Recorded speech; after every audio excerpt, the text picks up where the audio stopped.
बाईनं देवाच्या पाया पडायला मुलगा नेला आणि सांगितलं, देवा याचं कल्याण कर. देव म्हणला, बाई हे अख्ख्या घराचं वाटोळ करणार आहे, याचं मी काय कल्याण करील. बाईनं सांगितलं, देवा असं काय म्हणता. याचा बायोडाटा सांगते, याची जन्मकुंडली सांगते. म्हणजे देव जन्मकुंडली बदलू शकत नाही, मायबाप बदलू शकत नाहीत. जन्मकुंडली बदलायची ताकद फक्त संतात आहे. संत बदलू शकतात, ही संतांची उपकार आहेत. नाही बदलू शकत तुम्ही, आम्ही कोणी आई वडिलांना वाटत नाही आपला मुलगा विद्वान व्हावा, साहेब मोठ्या पदावर जावा, त्यानं भरपूर पैसे कमवावा, मान सन्मान लौकिक मिळवावा, असं कोण्या मायबापाला वाटत नाही. प्रत्येकाला वाटते, प्रकट वाटते प्रकाशराव, पण नाही करता येत. आपल्या हातात नाही ना ते, नाही आपल्या हातात ते मात्र कधी संतांनी जर मनात आणलं तर होऊ शकते. किती होऊ शकते सांगू तुम्हाला. जगात एका माणसानं इतकं पाप केलं की त्याचं पाप रामायणात आतापर्यंत कोणालाही सांगता आलं नाही. हाव शेठजी आठनाव, विठाला विठाला विठाला विठाला विठाला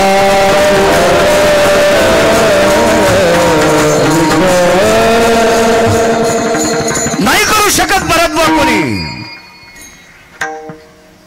एवढं पाप केलं की ते पाप रामायणात आतापर्यंत लिहिलंच नाही. म्हणजे लिहिण्यासाठी वजन लागेल ना, kilo 2 kilo, quintal, ton, 10-5 truck, 50 गाड्या, 9-10 फॅक्टऱ्या. कारण लिहिण्यासाठी ब्रह्मदेवाचा बुद्ध्यांक संपला. इतकं पाप केलं या नालायकानं. आधीच सांगतोय धरा धरेषु भय व्याप्ता धेनु रूपेण नारायणी. पृथ्वीला एका ठिकाणी नारायणी शब्द वापरलाय. गाईच्या रूपात आईसाहेब आल्या, पृथ्वी माता तळतळ तळतळ करू लागली. विश्वाच्या मालकाला सांगितलं, जगन्निवासा पाय माझ्याकडे. अरे मी विश्वातल्या सर्व जीवांना थारा देते रे.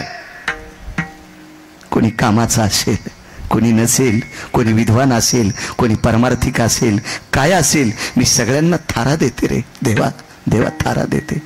एक लक्षात ठेव, देवा मला ज्यानं धरलंय तो शेष सुद्धा भागलाय रे देवा, तो शेष सुद्धा कंटाळलाय. ऐक रे देवा, बघ ना माझ्याकडे, बघ ना ह्या पाप्यांची संख्या किती वाढली, त्याच्यापैकी तो एक. इतकं पाप गणेश बुवा. मला असं वाटतं एखाद्या पुराणकारानं जर सांगितलं तर 1-2 कोटी माणसं मारले तर चुकीचं आहे, त्यांनी त्याचा शब्द वापस घ्यावा. भारतभाऊ किती माणसं मारलेत मिळच नाही त्याचा. इतकी माणसं मारली, अप्रतिम पाप, अप्रतिम. एवढं पाप करणाऱ्याचा उद्धार करू शकते कोणी? एक सांगू का तुम्हाला, तिळा इतका जरी गुन्हा केला आणि तो गुन्हा जर ज्यानं पाठीमागं घातला, गुन्हे करणाऱ्याचा अर्ध पाप गुन्हा झाकणाऱ्याच्या डोक्यावर पडत असते. एवढा गुन्हा कोण झाकील? पण त्याला त्या पापातून मुक्त करण्याची ताकद फक्त संतात आहे. एकच 6व्या क्रमांकाचा संन्याशी पोचला. एक सांगू का तुम्हाला, 6व्या क्रमांकाचा संन्याशी या संन्याशाच्या पासंगाला पण बसू शकत नाही. हा 1 नंबरचा संन्याशी.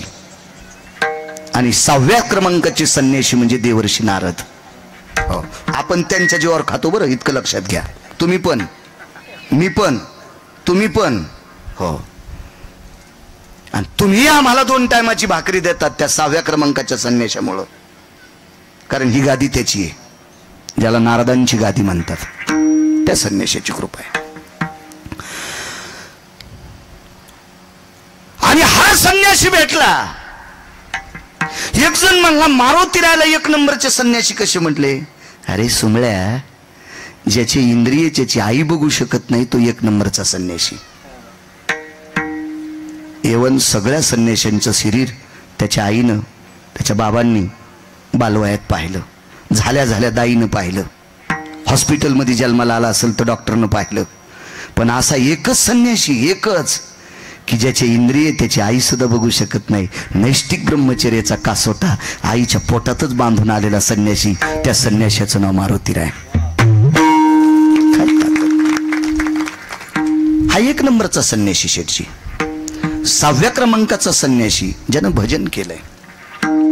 कारण वारकरी संप्रदायाची स्थापना भगवान शिवशंकरानं 6व्या क्रमांकाच्या संन्याशाला घेऊन केली.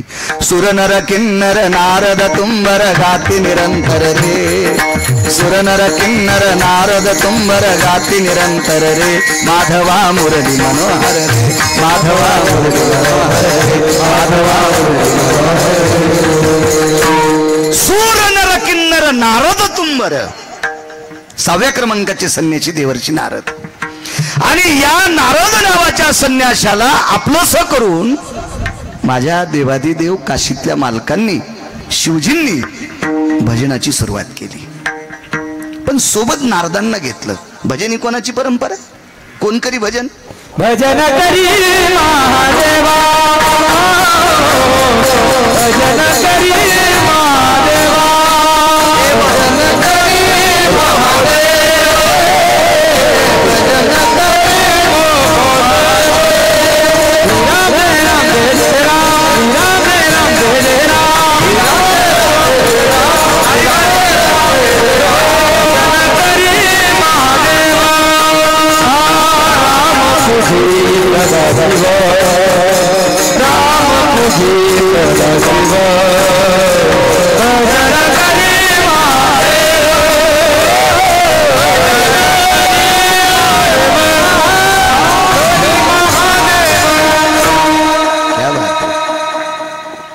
भजनी परंपरा शिवजींची. सोबत नारदांना घेतलं. आणि तुंबर नावाची व्यक्ती, नारद तुंबर सांब गायन करी. सांब म्हणजे भगवान शिवशंकर. नारद लक्षात आले. तुंबर कोणी सांगता येईल का? किती कीर्तन ऐकले बरं आतापर्यंत तुम्ही? मला गोळी घाला. कोण होते तुंबर? कोणाचा पुत्र तुंबर? कोणाच्या वंशातला? तुमचं झालंय कसं माहितीये का? फक्त महाराज श्रीमंत करायचे. जाऊ द्या, मी तरी ती गोळी कशाला देऊ? रिॲक्शन याचं तुम्हाला राहू द्या. पुन्हा कधी कीर्तनात सांगेल विठाला विठाला माणूस असे ताग्या मोळाच्या माशासारखे. ते म्हणते यालाच येत नसेल असेही म्हणते देशमुख साहेब लोक. म्हणा ना आजचे दिवस परवाच्या कीर्तनात आहे का? मोबाईलवर येत नाही लोक टाकते. ते एकटाच भोळा आहे, मी यायला लावू देतो. सध्या महाराष्ट्रात एकटा भोळा आहे गिरगावकर. किती कॅमेरे लावू देतो. बस ना बापू, खालू शेकान जळून जाशील. बस माय बस. तुझ्या बाजूला का साधा शेक आहे का? विठाला विठाला विठाला.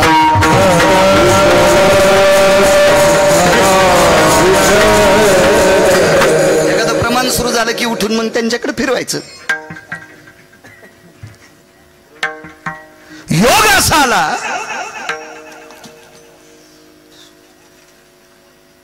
तसा 1 नंबरचा पापी नव्हता तो. त्याच्या अगोदर 9 पापी झाले. 9 पापी 9. हा 10व्या क्रमांकाचा पापी. मी पण असंच म्हणायचो. एकदा रावणाला श्रीमंत म्हणायचो. नंतर मी ज्या वेळेला वाचिलं का त्यावेळेला लक्षात आलं रावण 6व्या क्रमांकाचा श्रीमंत आहे. रावणाच्या अगोदर 5 श्रीमंत होते. त्याच्यातला 1 नंबरचा श्रीमंत कोण? ज्याच्या नावामुळे या देशाला ओळखल्या जाते. त्याचं नाव आहे भरत नावाचा राजा. जेने दिगमंडल जिंकिले, समुद्र वलयांकित राज्य केले, नाना भोग भोगिले, जे नाही देखिले सुरवरी. स्वर्गातल्या देवांना. हो जोरदार बोला बोला. चला फोन कोण तुमचाच वाचतो का? बोला बोला बोला. हो हो उद्याचा काल आहे का? बरं चालतं ठीक आहे. त्याला बंद करा ना. विडाला विडाला विडाला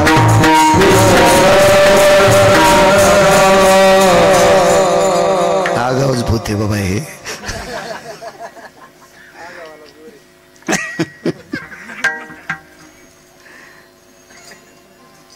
दहाव्या क्रमांकाचा पापी. या 10व्या क्रमांकाच्या पाप्याचा 10वा जर पापाचा करायचा असेल तर त्याला संतत लागतात. आणि 6व्या क्रमांकाचे संन्यासी त्याला आश्रम नाही, काय नाही, काय नाही, काय नाही. रस्त्यावर त्याचं दुकान, हातात एक लाकूड. कितीतरी लाख कोटी खरवं नाही शेठजी, कितीतरी लोकांच्या रक्ताने रंगलेलं लाकूड, कितीतरी, अगणित, असंख्य, संख्याच नाही ना रामायणात.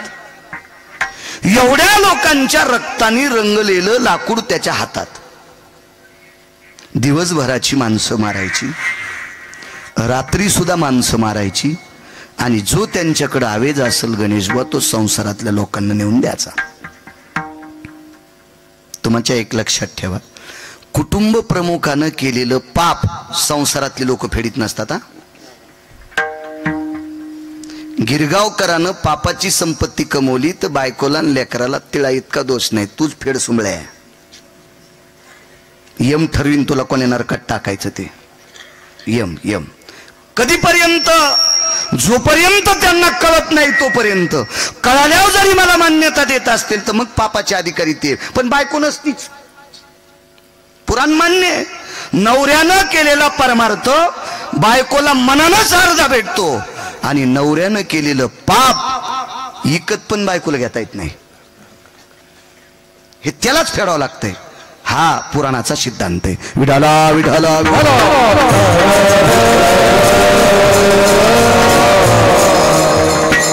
त्या रस्त्याने एक संत गेले. आता ते महाराज असे होते की त्यांना खिसा नाही, शर्ट नाही भरत बुवा, बँकेत अकाउंट नाही, इजभर जमीन नाही, काही नाही. तर त्यांना जीवनात कोणी नारळ दिलं नाही. पाकिट तर विषय सोडून द्या, नारळ सुद्धा नाही दिलं जीवनात.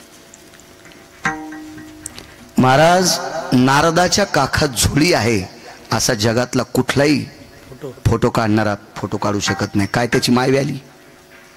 कारण ज्यानं जीवनात कधी झोळीच अडकिली नाही त्या नारदाचा फोटो काय काढू शकता तुम्ही झोळी सकट? अशी मोजकी संन्याशी, त्याच्यापैकी दोन, एक मारुतीराय आणि दुसरी नारद. पुन्हा योगाला पुढचे सांगत राहील, हळूहळू ऐकत जा. असा संन्याशी भेटला. महाराज, त्या पाप्याला सर्वात मोठं दुःख झालं. जीवनातलं पहिलं गिऱ्हाईक भेटलं की ज्याच्याकडे काहीच सापडत नाही. पण त्याच्या लक्षातच नव्हतं असं गिऱ्हाईक भेटलंय. आतापर्यंत जे जे भेटले ते याच्याकडे 6 होते आणि यानं 6 फुकून दिलेले होते. काम, क्रोध, मद, मत्सर, लोभ, अहंकार नारदान पेटून दिले ते. आणि तुमच्या माझ्यासारख्याकडे ते आहेत,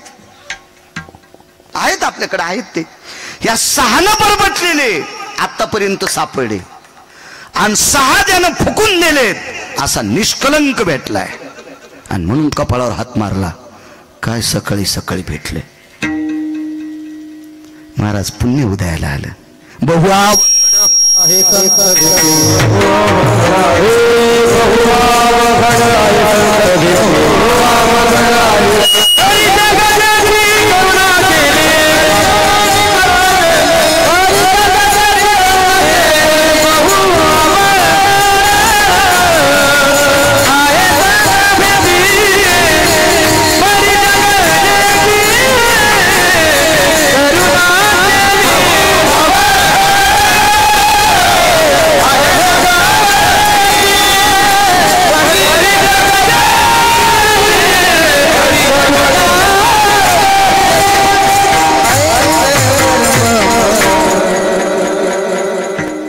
संत दुर्लभ आहेत. हे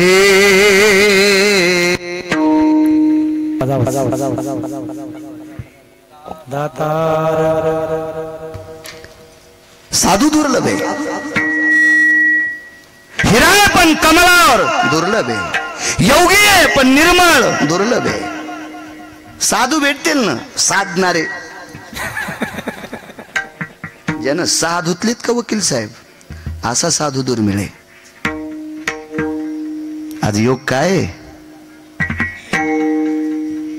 आज श्रीगुरु वैराग्याचं टोक माझ्या गोरोबा काकांचा निर्वाण दिन आहे आजचा. आठवण करून द्या, शेवटी सांगतोय.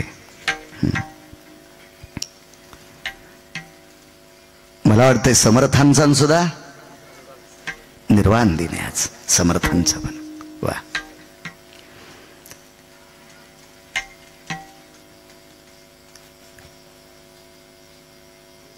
आले जवळ महाराज. त्या पाप्याच्या एक लक्षात आलं, फक्कड भेटलाय, कपाळावर मारलं हजारे बुवा, आणि पुन्हा त्याला आश्चर्याचा दणका भेटला की माझं नाव ऐकल्यावर ज्यांना बाथरूम सुरू होती, शेटजी आज मला मूर्तिमंत पाहिल्याच्या नंतर तिळा इतकं दुःख नाही असा निधडा शिव पाहिला तो 6व्या क्रमांकाचा संन्यासी देवर्षी नारद. सामान्य ताकद आहे महाराज. तेवढ्या मोठ्या गुंडाला पाहिल्याच्या नंतर एका तिळा इतकं तोंडावर काही येऊ नये.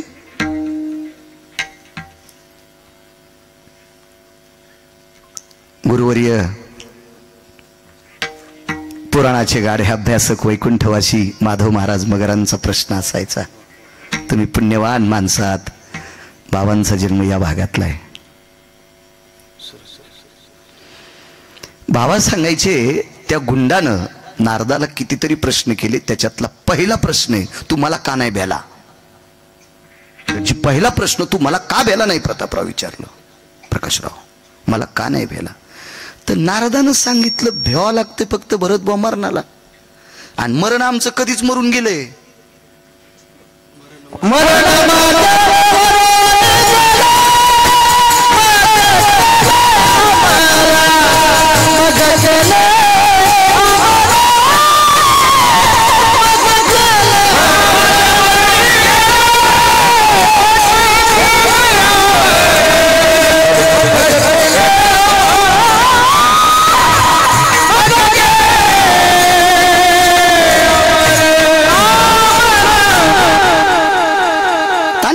तुम्हाला मस्त देतो म्हणायला, काय काळजी करायची नाही. वाड्या आपला असला ना, उकांड्यावर बसलं तरी नुकती येते, फक्त वाड्या आपला असावं. आणि आपल पोट्या असल्यावर गादीवर बसल्यावर ते मिठच वाढून जातो. काळजी करू नका, तुमचा वाड्या. महाराजी लोक मरणाला भेट नव्हते का, भक्तीच्या बळावर डोक्यावर पाय दिलाय. जगा काळ काय माता दिला पाय,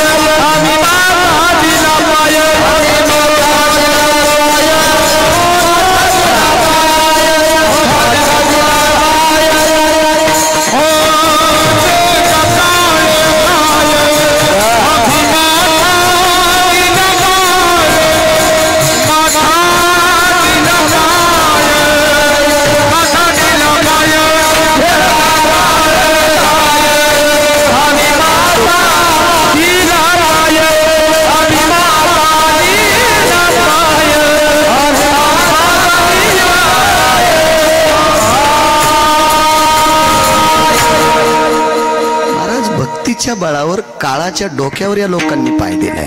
आवाज दादा आवाज, देव चांगलं करेन. माहिती तुझं मालकरी आहे पुन्हा. हॅलो हॅलो, हे आम्हाला भेट नाहीत अद्याप नाही. त्याला सांगितलं अरे तुला कशा करता भ्यायचंय. म्हणले मी मारल्या माणूस मरतोय. अरे काय येडपटे माणूस. म्हणले दक्षिणेचा राजा आमच्या इथं पाय चाटायला येतोय. दक्षिणेचा राजा यम पाय चाटायला येतो माझे, पाय पाय पाय पाय. त्यांची ये भेट यमधर्मवास पाहे नित्यकाळ,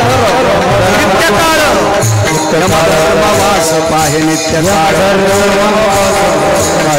मने धन्य वेळ भेटती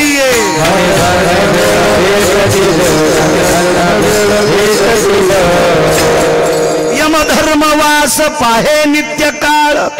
मने धन्य वेळ भेटती. यमाला सुद्धा चांगला साधू आवडतोय. आणि तू काय घेऊन बसला ह्या फाटक्या लाकडाचं घरानं. ह्या लाकडाला मी भेन. अरे हे लाकूड ज्याच आहे ते आमचे पाय चाटायला येतोय. यम त्याच्यात मृत्यूचा फासा होता, आणि हा फाशाचा मालक यम आमचे पाय चाटायला येतोय. डोक्यातला घाम पायात आला गणेश बुवा, लोटांगण घातलं. पश्चातापेन शुद्धता, अनुतापेन शुद्धता. आपल्या कायद्यात एक नियम आहे देशमुख साहेब, गुन्हेगारानं जर गुन्हा स्वतःहून सांगितला तर 5-4% शिक्षा कमी होती. त्यानं स्वतः कबुली द्यायची विकासची. हो, स्वतः सांगायचं माफ करा माझ्याच्यानं असं असं झालंय. त्याचं वर्तन जर चांगलं झालं तर त्याला मध्यंतरी सुट्ट्या पण देतात म्हणून काय त्याला, मी काय झालो नाही कैदी.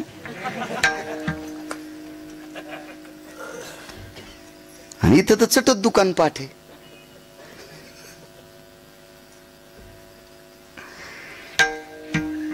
पश्चातापेन अनुतापेन शुद्धता, एवढा मोठा 10व्या क्रमांकाचा गुंड पण अनुताप झाला बुवा. आणि लोटांगण घातलं. लोटांगण कोणाच्या भरत बुवा? आलिंगन संताची या दिव्य झाली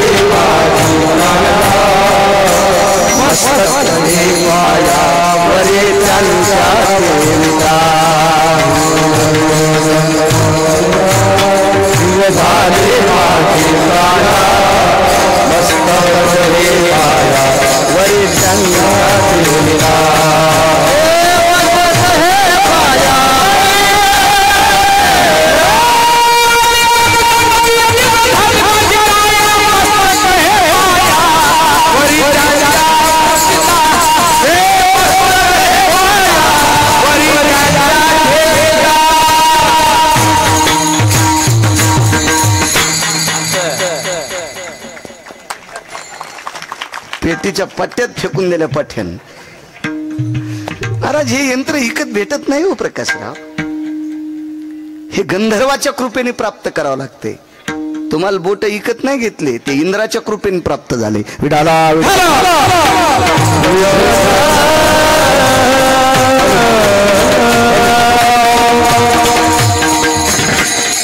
आलिंगन संताची या दिव्य झाली माझी काया, मस्तक हे पाया वरी त्यांच्या ठेविता. एक सांगू का तुम्हाला, किती बी सोन्यात दुसरा धातू मिसळा आणि मुशीत सोनं टाकलं आणि मूस गरम केली की मधलं चढ जळून जाते. त्याला सोनं गाळणारी माणसं म्हणतात. पण त्याच्याही बापाची ताकद नाही, त्याला मुसत लागती. मूस लागती, मूस मूस. मुशीचे निया संगयो हे जयति कंचनम मात्रा सजायते न प्रिया. प्रिय म्हणून कोणता आकडा द्यायचा आतापर्यंत कोणाला देता येत नाही. इतकं शुद्ध करायची ताकद त्याच्यात आहे त्या मुशीत. सोन्याला शुद्ध करायची ताकद, राज धातूला शुद्ध करायची ताकद मुशीत. आणि सोन्याला सोनं म्हणण्याची ताकद ज्या सोन्यात आहे याला शुद्ध करण्याची ताकद सांगतात. लोटांगण घातलं, पश्चाताप झाला, पाप कधीच जळालं भरत बुवा. पण पुन्हा शेठजी पापात पडू नये म्हणून एक मार्ग दाखिला. तो मार्ग म्हणजे रामनामाचा. बस म्हणजे इथंच बसायला लावलं. कुठं म्हणता येत होतं मरा मरा मरा मरा.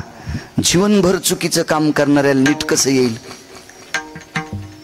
तुम्हाला एक सांगू का, कधीच जी माणसं कोणाला चांगलं म्हणत नाहीत का त्याचा स्वतःच्या हातावर पण विश्वास नसतो. येती वाणी स्पष्ट जायते हा पावित्र्या येती भंगेशु येत पारणीर भय जायते आसंगास्त वच नैवम गांजा कसम लिखितम. हे काय गिरगावकरांना दिले का? ज्याच्या वाणीत कधीच पवित्रता नसती. पारणी म्हणजे हात, त्याचा स्वतःच्या हातावर विश्वास नाही. स्वतःला असं धक्के मारत होता, काय करावं काय करावं काय करावं.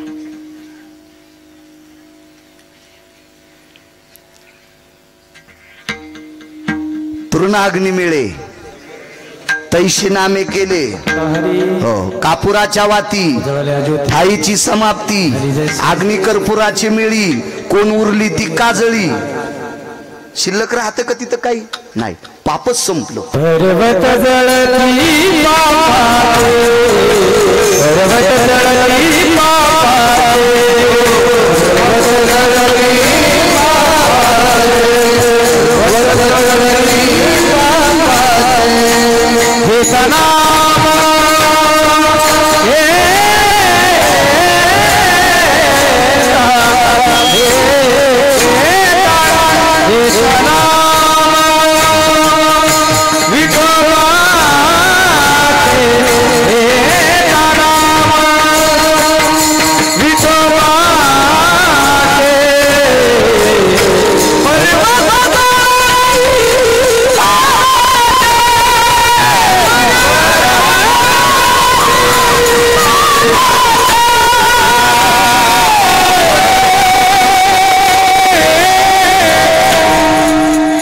त्याच्यामुळं शेजाऱ्याच्या उशाला बसण्यापेक्षा घरच्याच्या पायथ्याला बसलं पाहिजे बरं का. घरचं काम येत असते.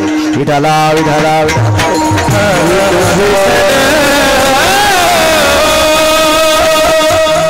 गणेश बा ध्यानात ठेवलं पाहिजे कधी बी.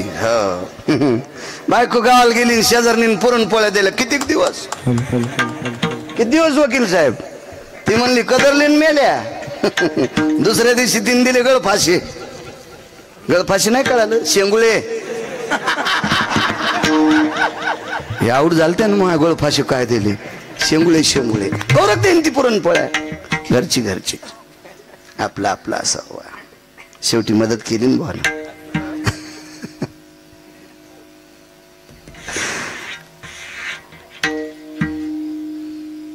पाप संपलं. किती पुण्य वाढलं. किती पुण्य वाढलं. किती पुण्य.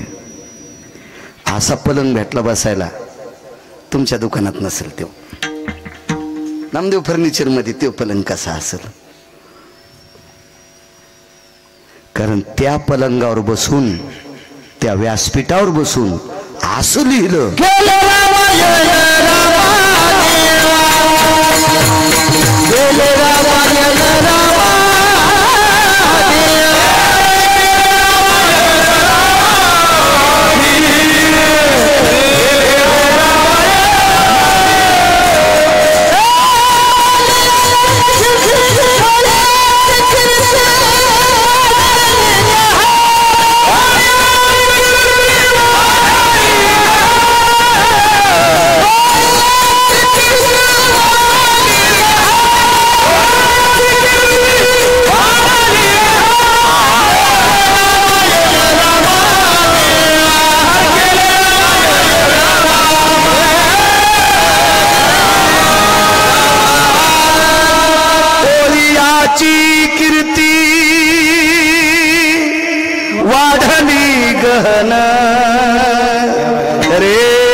रामायण रामादी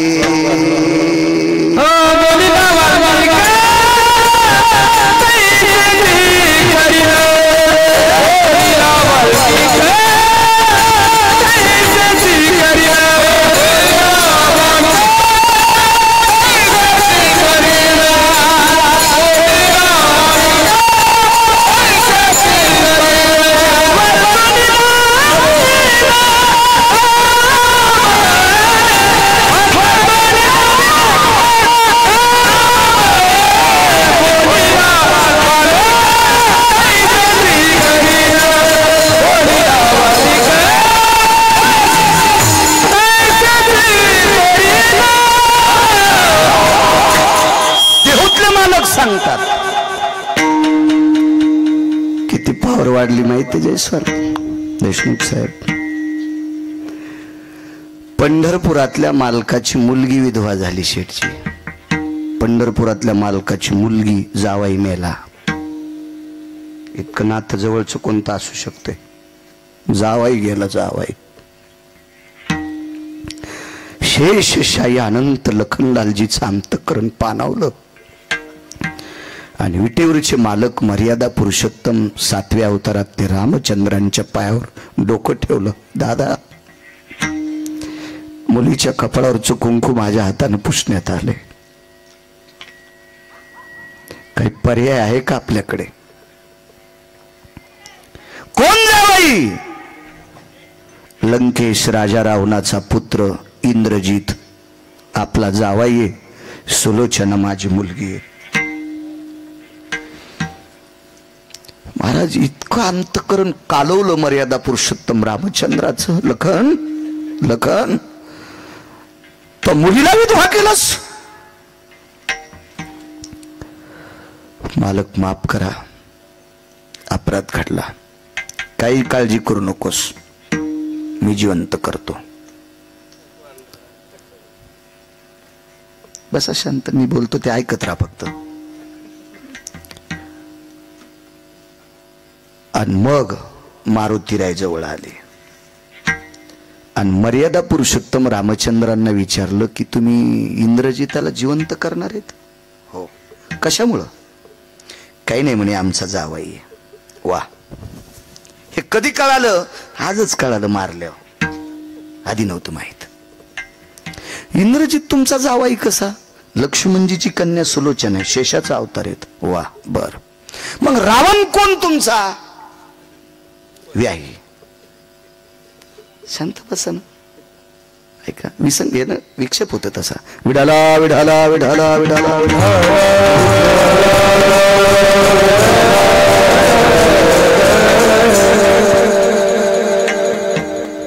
एक सोपा मुद्दा आहे शेठजी. रावण जर मर्यादा पुरुषोत्तम रामचंद्रांची व्याही असतील तर रावणाची सीता कोण? विहीन. आपल्या भारतीय संस्कृतीत हा न्याय आहे का हो? व्याह्यानं विहिनीचं हरण करावं? अमानुषाति कर्माणाम.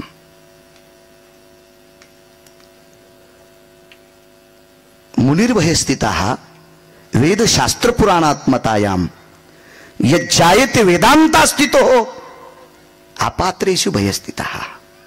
या विश्वातल्या प्रत्येक सिद्धांताला जुळत नाही असं काम रावणानं चुकीचं केलं आणि तुम्ही त्याला नातेवाईक म्हणता. मर्यादा पुरुषोत्तम एक नंबरच्या संन्याशाला म्हणतात हनुमंत माफ करा. माफ नाही प्रभू, चुकीला माफ नाही. तुका म्हणे साना थोर नाही भीडभाड. तुका म्हणे साना थोर. मोठ्यानं चूक करू, लहाने करू. सासूच्या हातानं जरी मिठाचा हात दुधाला लागला तरी दूध नासते आणि सुनेच्या हातानं लागला तरी दूध नासते. दूध किंमत करत नाही. सासू हिला मदत करा, नाही नाही नाही नाही. अभद्रा पारणी ज्या येते. पारणी म्हणजे हात. म्हशी आसलवा स्थिती संगाना. म्हशी म्हणजे काजळ. पारणी हाताला काजळ लागलं. दर्पणा चेनी यहारे. आरशात पाहून जरी तोंडावर हात फिरला तरी गाल काळे आणि आरशात न पाहता फिरला तरी हात गाल काळे. चुक चुक आहे प्रभू.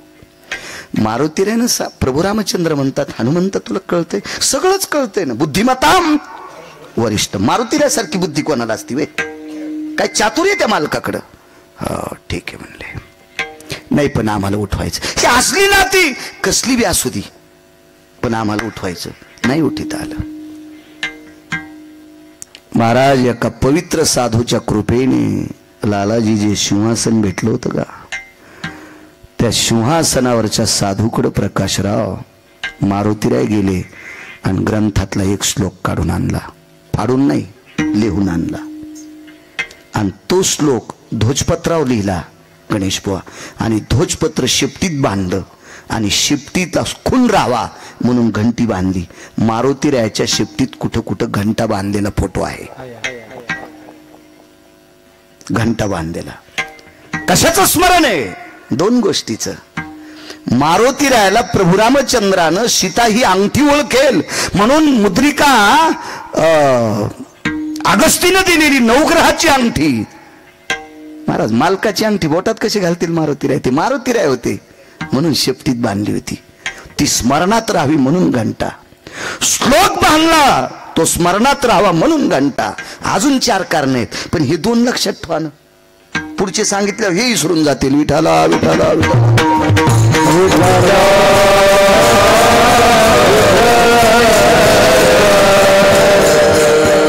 वेळ भेटन आता. वेळ भेटन भरत भाऊ वाचायला. खर तर गिरगावकरांना महिन्यात 10च कीर्तन करावं मग वाचायला वेळ भेटन. पण घाण्याच्या बैलावानी झालं. ते घाण्यावाले माणसं लय हुशार असतात. ते हिरवी पेंढी जिबेच्या तोंडाच्या ईदभर लांब बांधतात आणि बैल इळभर त्या घाण्याच्या त्या पेंढीला असं दिवस माळूस तर जीभ लागत नाही आणि त्या पेंढीच्या नादान पळायचलाय बैल. पळायचलाय. आमच्यावर घेतल्यावर कशी खसखस पिकली तुमची. तुम्ही तर नमरी बैल येत. तुमचे तर चेहरे पाहिल्यावर कळत मधात तसंच पडू देता आणि बांध कोरिता. आपल्यावर घेतल्यावर खुसखुस पिकत यायची. आपण सगळेच संसारातले बैल आहेत. प्रभू जरी झाला संसाराचा दास आपण बैल आहेत महाराज संसारातले. खरंच वारकरी संप्रदायातल्या वक्त्यानं जितकं वाचिता येईल तितकं समाजाला प्रबोधन करता येईल. आपलं पुराण सांगता येईल तितकं तितकं तितकं तितकं वाचत राहावं. श्लोकांना मर्यादा पुरुषोत्तम रामचंद्रांच्या पुढे टेकला. श्लोक वाचिल्याबरोबर डोळ्यातून पाणी आलं. इकडे बघितलं, लखन जिवंत करता येत नाही, दृष्टांत संपला. 10व्या क्रमांकाच्या पाप्यानं लिहिलेला ग्रंथ, त्याच्यातलं तिळा इतकं सुद्धा पंढरपुरातल्या बापाला बदलता आलं नाही. 7व्या अवतारात कृपा कोणाची? एका संताची. ऐका पुढे. असे बऱ्यापैकी न्याय लक्षात आले. आणि हे न्याय, कारण 7वा अवतार हा कर्जबाजारी आहे. कर्जबाजार, ऋण फेडावया पुढचा कर्जबाजारी अवतारी 7वा, अत्यंत कर्ज. मग या विश्वाला निर्माण करणारा हाडा मासाचा कुंभार तिथे आलाय. कुलाल हाडाचा, बाप चाढाचा, अखंड मडके घडतो रे. वकील साहेब, बाकीचे गाडगे कोणीही दादाला करता येतील. एखाद्या गाडग्याला जर छिद्र पडलं तर सुलोचन लावून त्याचं छिद्र बंद करता येईल शेठजी. पण जाणून बुजून गाडग्याला 9 छिद्र पाडणारा जगातला एकच कुंभार आहे, त्याचं नाव आहे ब्रह्मदेव. या उभ्या गाडग्याला 9 छिद्र पाडे. 9 काय बुद्ध्यांक असेल त्या विधात्याचा. परमेष्ठी भय स्थिता स्वेदार मज्जार तंतुर जायते नवामना ठावायति क्रियाम मतकुंभेशी काया तू भवा. रामायणात नाही शोधायचा, हे दुसरीकडे पाहायचं. एक जण म्हणे मी रामायण उलट सुलट वाचिलं, मला नाही गवसलं. मग मला का तुरीच्या पाट्यात गवसलं का? दुसरं वाची जाय सुमळ्या. विठाला विठाला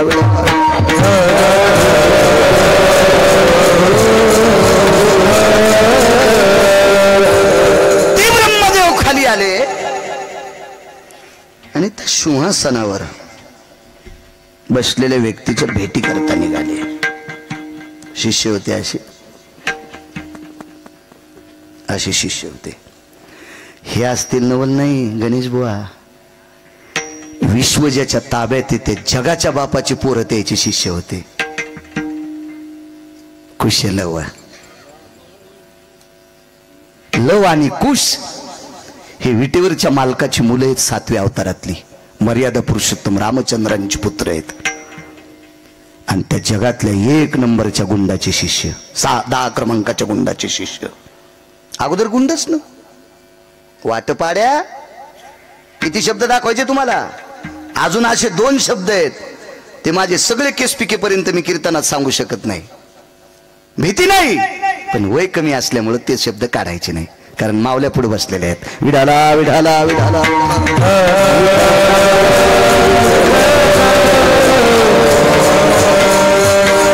शिष्य होते. सगळ्यांनी ओळखलं विधाता आहे, परमेष्ठी ब्रह्मदेव आहे.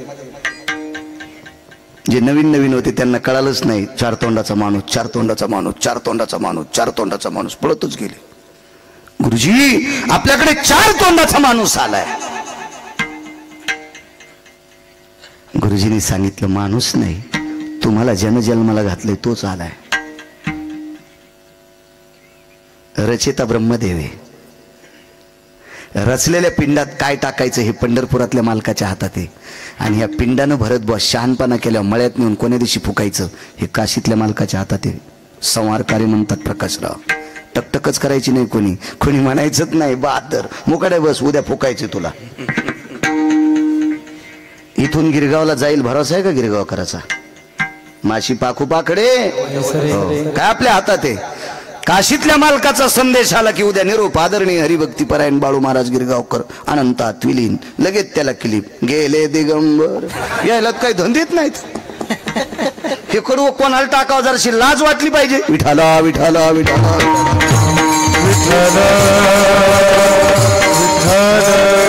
सत्पुरुषाच्या वाक्याचा अपमान करणं गाईचं मांस खाल्ले इतकं पाप लागते. सत्पुरुषाच्या शब्दाचा अपमान करणं. महाराज ते अक्षरी नव्हती देखा. हो माऊली महावैष्णव ज्ञानोबरायांचे वाक्य, तुकोबरायांचे वाक्य, नामदेवरायांचे वाक्य, नाथबाबांचे वाक्य, सावताबाबांचे वाक्य, सेनाबाबांचे वाक्य, सद्गुरु गोरोबा काकांचे वाक्य, ही काय अक्षर आहेत होय? महाराज आपल्यासाठी याच्या सोपा पर्याय सांगतो महाराज. भरत बुवा, आम्ही बोललेल्या शब्दावर म्हणजे अभंगाच्या शब्दावर तुम्ही वाजवता, आपली ताकद आहे का ती? नाही. तुम्ही सुद्धा त्यांचे शब्द म्हणता, मी सुद्धा त्यांचे शब्द म्हणतो. आपण खातो कोणाच्या शब्दावर? आम्हा घरी दोन शब्दाची रत्ने. महाराज ही रत्न आहेत, रत्न रत्न रत्न काही वेळात खालीवरी होऊ शकतात. 20 वर्षापूर्वी सोन्याचा भाव सांगा बरं, आज सोन्याचा भाव पहा बरं. रत्न वरी जाऊ शकतंय आणि देशावर आलेल्या नैसर्गिक आपत्तीनं रत्न पुन्हा खाली बी जाऊ शकते. तुमच्या आमच्या बापाची जहागिरी नाही रत्नाला भाव वाढवायची, पण संतांच्या शब्दाचा भाव कमी करायची कोण्या हरामखोराची ताकद आहे? विठाला विठाला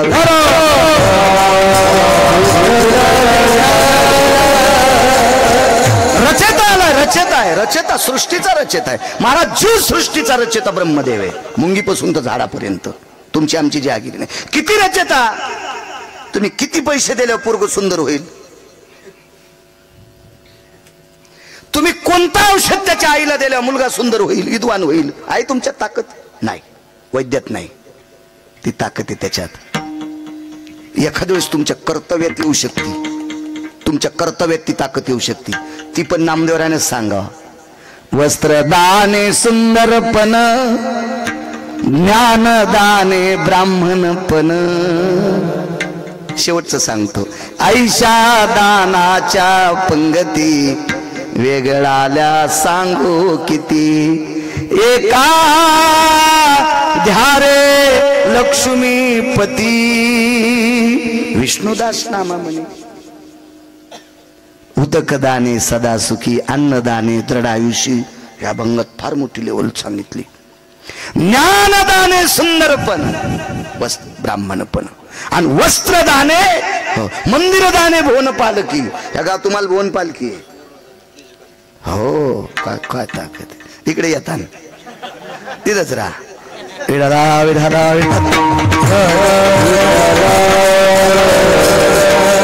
बांधला होता पटका. मला आमच्या ड्रायव्हरनं दाखवलं भरत भवन पटका. अरे म्हणलं आपलं रान वाहतं का नाही? विठाला विठाला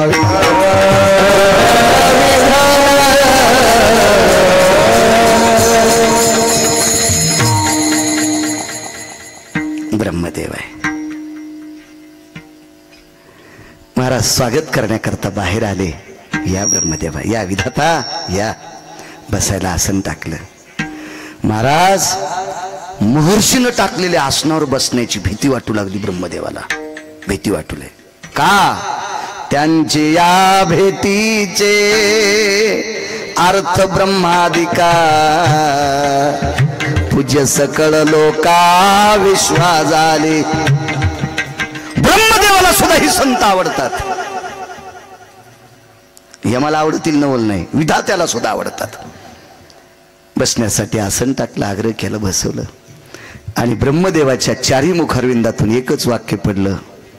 महर्षी वाल्मिक ऋषी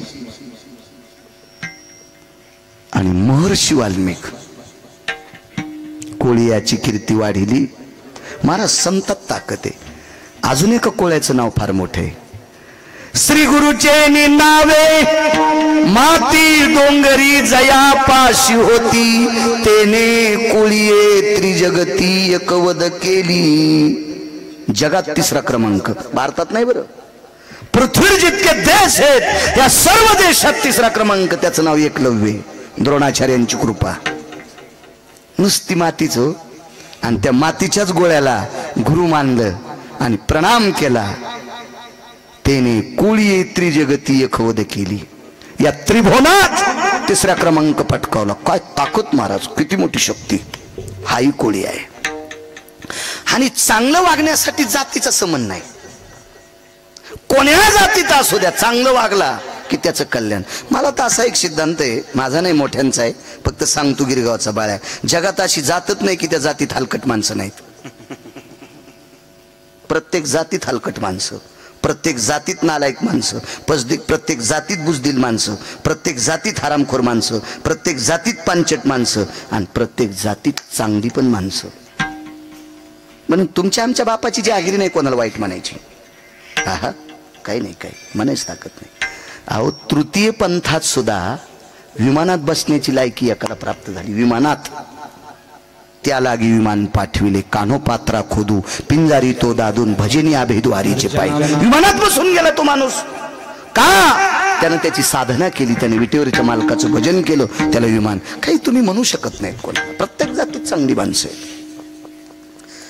एक बोलू महाराज, तुम्हाला ही महर्षी पदवी किती लोकांना घेता येईल,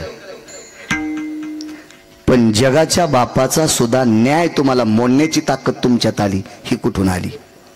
विटेवरचे मालक म्हणले मुलीचं कुंकू परत आणायचं, नाही आणता आलं. पर्याय काय करावा लागला? संदेश दिला, बाई सती जाय, सती जाय, सती जाय. आणि बापानं डोळ्यानं पोरगी जळालेली पाहिली, जावयासोबत डोळ्यानं. सती गेल्या, आईसाहेब सती गेल्या, रावणाची सून सुलोचना सती गेल्या, मर्यादा पुरुषोत्तम रामचंद्रांची पुतणी. महाराज वैराग्याचं टोक, लखनलालजीची कन्या, शेषाची मुलगी. महाराज बापानं चुलत्यानं जगाचा बाप चुलता होता महाराज. वृक्षाचे पान आले ज्याची सत्ता, टक टक टक टक पुतणी जळताना पाहिली जावयासोबत, पण तिच्या जावयाला वाचिता नाही आलं. न्याय हा मोडून टाकला कोणी? या साधूनं. आणि ब्रह्मदेवाने विचारलं, ही तुमच्या लेखणीत ताकद कुठून आली? चला म्हणले मधात. आतमध्ये नेलं हजारे बुवा, आणि 52 चंदनाची एक मूर्ती होती. ती मूर्ती होती देवर्षी नारदाची. महाराज देवाचा सिद्धांत आणि न्याय खोटा करणारा माणूस आज टच टच रडत होता. दोन्ही हात छातीवर टेकले. ब्रह्मदेवाने विचारलं, सांगा ना, सांगा ना. त्यावेळेला उजवा हात पुढे सरसावला आणि त्या मूर्तीकडे बोट केले. या साधूचे उपकार येत म्हणून पहिलं कडवं काय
हे नारदाचे झाल्यावर झालेले वाल्मिकावरचे उपकार आहेत.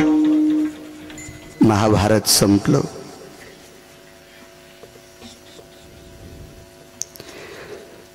विश्वाच्या मालकाच्या अंतःकरणातली बहीण पहाटे सकाळी सूर्याकडे बघून कपाळावर कुंकू लाईत होते. देशमुख साहेब कुंकू लाईत होते.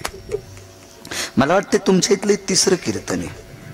एक तुमच्या आईच्या कार्यक्रमाला आलतो आणि एकदा सप्ताहामध्ये गजाननराव यजमान पद होतं त्यांच्याकडं आणि आता एक तीन कार्यक्रम. दर्पण हातात नाही. दर्पण म्हणजे आरसा. काळ सोडून द्या. जुन्या काळातली माऊली एखाद्या व्यक्तीनं पाहिली असेल, तिनं बगव्यात बोट घातलं आणि इथं नुसतं असं कपाळ फिरिलं की चंद्राला लाजविल इतकं गोल कुंकू लाईत होत्या. महाराज परमेश्वरानं दिलेली त्या सौभाग्य प्रदान बोटातली ताकद आहे.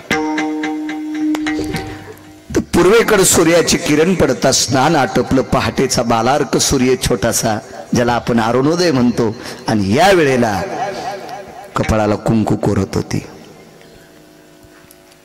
तेवढ्यात प्रभू आले आणि कुंकवाचं भरकं बोट न पुसता देवाच्या पायावर डोकं ठेवलं. डोक्यात देवाच्या पायावर डोकं ठेवलं. कुंकू लावण्याच्या पद्धती आहेत माझ्या माईंनो. आता तर लाईतच नाहीत त्याच्यामुळे सांगायची बी कशाला, पण एखादी असेल तर तिनं ऐका. कुंकू लावत असताना 1/2च्या हौदात बोट घालायचं नाही.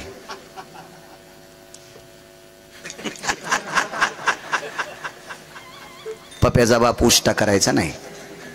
सुरूच निषेध आहे. माना न माना, तुम्हाला ऐकायचं असेल ऐका, न ऐकायचा मी मालकानं मला दिलेलं ज्ञान तुमच्या पुढे मांडण्याचा प्रयत्न करतोय. हे माझं पण नाही, मालकाचे. इथून उतरल्यावर बाळ्याला सांगता येत नाही. येडा बाळ्यानं हा बाळ्यासारखाच. इथं आल्यावर बासरच्या मालकिनीचं सलाईन येते म्हणून बोलण्याचा प्रयत्न करतो. बोट न धुता विश्वाच्या बापाच्या पायावर डोकं ठेवलं. अंकल उद्धव नावाची व्यक्ती शेठजी सोबत होती. भगवंताची अत्यंत घनिष्ठ मित्र, त्याला सख्यत्व म्हणायचं. 9दा भक्तीपैकी एक भक्तावर आरूढ उद्धव होते. आणि उद्धवाने प्रश्न केला, ताई तू कुंकू लावलं हे मान्य आहे, पण कुंकू हात बोट भरको असताना विश्वाच्या बापाच्या पायावर डोकं ठेवलं, याचं कारण काय? डोळे भरून आले आणि सांगितलं, उद्धव दादा, ह्या दादामुळं कुंकू जिवंत आहे. ह्या दादामुळं ती पंढरपुरातल्या मालकाला प्रतापराव भाऊ म्हणत होती. ह्या दादामुळं देशमुख साहेब माझं कुंकू जिवंत आहे. विकास असं कोण म्हणते? द्रौपदी. उद्धवानं सांगितलं, साप चुकीचं आहे. साप चुकीचं आहे. तुझ्या कपाळावरचं कुंकू जिवंत ठेवायची ताकद कृष्ण परमात्म्यात नव्हती. उद्धव कोण आहे माहितीये? खांद्याला खांदा लावून जीवन जगणारा व्यक्ती. 9दा भक्ती सूत्रातलं एक सूत्र आहे. उद्धव ते काय सामान्य व्यक्ती आहे का? महाराज कुठेही जायचं तर तेच उद्धवजी चलवी दुरा. कुठं जरी जायचं असेल तर उद्धव सोबत. घनिष्ठ हृदयस्थ मित्र भगवंताचे. आणि देवाच्या इतक्या जवळच्या माणसानं सांगितलं, ताई मोठेपणी यांना देऊ नकोस. काय सांगू आता, संतांचे उपकार सांगतोय. उद्धव दादा, उपकार कोणाचे आहेत? 13 लोकांचं नाव सांगितलं. त्याच्यापैकी 1 नंबरचे उपकार कोणाचे आहेत? पुढे ऐकत राहा. ताई तुला जर या कुंकवाचे उपकार कोणाचे सादर करायचे असतील तर 13 लोकांपैकी 1 नंबरच्या समाधीच्या पाया पडायला जायचं आहे. ती समाधी होती कर्णाची. ती समाधी कर्णाची होती, कर्णाची. द्रौपदीने प्रश्न केला, उद्धव दादा कर्णाची? कर्णाचं माझ्या मालकाचं कट्टर वैर होतं. तो विरोधी पक्षातला माणूस होता. ताई ह्या गोष्टी बोलण्यापुरत्या आहेत ग, पण तुझ्या कपाळावरचं कुंकू साबूत ठेवायची ताकद फक्त त्याच पट्ट्यात होती. 2 नंबरची ताकद भीष्माचार्यात सकाळी सकाळी मालकाच्या दर्शनाकरता गेली. भीष्माचार्याच्या हातातल्या बांगड्या वाजल्या, आशीर्वाद दिला, अखंड सौभाग्यवती भव. द्रौपदीने विचारलं, या जन्मातला का पुढच्या? कोण होतं सोबत? म्हणली, जोडा सांभाळणार. जाय म्हणले. भीष्म पण केला खरा, धनुर्धारा रक्षिले, पण एक नंबरचे उपकार करण्याचे. महाभारतात बघायचं नाही. आताच सांगतोय, माझ्या नावावर दगड टाकी जाऊ नका. तुम्हाला मान्य असेल तर करत जा, नसेल मान्य तर तुमचे मोबाईल आहेत ना, त्याचं बटन दाबल्या डिलीट होतंय ना, तसं तुमच्या डोक्यातून मला डिलीट करून टाकी जा. कीर्तन घेत जाऊ नका माझे. हो, पण विनाकारण ज्यानं अभ्यास केलाय त्याच्या अंगावर दगड टाकायचं काम करत जाऊ नका. मी नित्य सांगत असतो, वारकरी संप्रदायाच्या वक्त्यानं मंच सांगणं गायचं मांस खाल्लं इतकं पाप आहे. मी कशाला ते पाप करू? आधारा वाचवणी काय सांगशी कहाणी. मी वाचतोय, माझ्यावर कृपा आहे सरस्वतीची, मला लक्षात राहतंय ती माझी तिची कृपा आहे, त्या माऊलीची कृपा आहे. काय उपकार सांगू तुम्हाला? महाराज कर्णानं भगवान शिवजीला सांगितलं, मालक मला माफ करा, मला माफ करा. एका वारकऱ्याच्या पत्नीचं कुंकू मला पुसायचं नाही. सारिणी आणि संगिनी नावाच्या दोन सर्पिणी होत्या. एकीचं नाव आहे सारिणी, एकीचं नाव आहे संगिनी. सारिणी नावाच्या सर्पिणीच्या पुत्राचं नाव आहे आश्वसेन नावाचा पुत्र. सर्पिणीला मुलगा कोण होणार? सर्पच. आश्वसेन नावाचा सर्प. सारिणी गरोदर होती, गरोदर होती, गरोदर. यज्ञ चालू होता. रुक्मिणी